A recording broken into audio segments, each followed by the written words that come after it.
یکی هست تو قلبم که هر شب واسه اون می نویسم اون خوابه، نمیخوام بدونه واسه اونه که قلب من این همه بیتابه.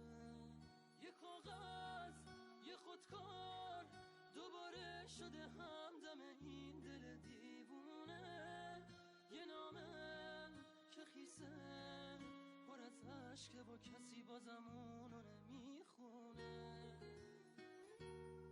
یه روز همینجا توی اتاقم یه دفعه گفت داره میره، چیزی نگفتم آخه نخواستم دلشو قصه بگیره.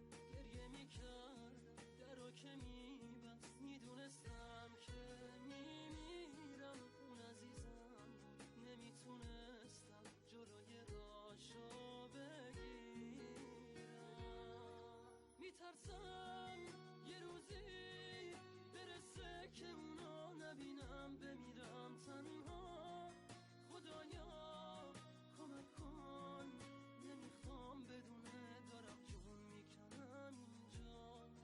سکوت اتاقا داره میشکنه تیک تاک ساعت رو دیوار.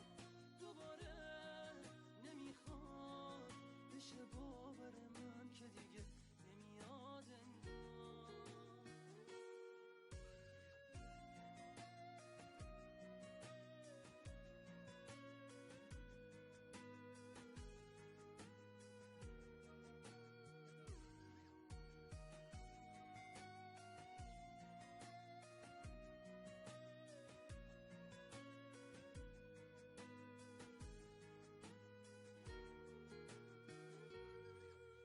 همینجا توی اتاقم یه دفعه گفت داره میره، چیزی نگفتم آخه نخواستم دلشو قصه بگیره.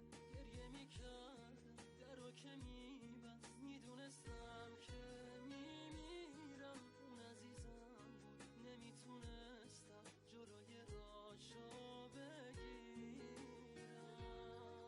یکی هست تو قلبم که هر شب واسه اون می نویسم اون خوابه، نمیخوام بدونه واسه اونه که قلب من این همه بیتابه.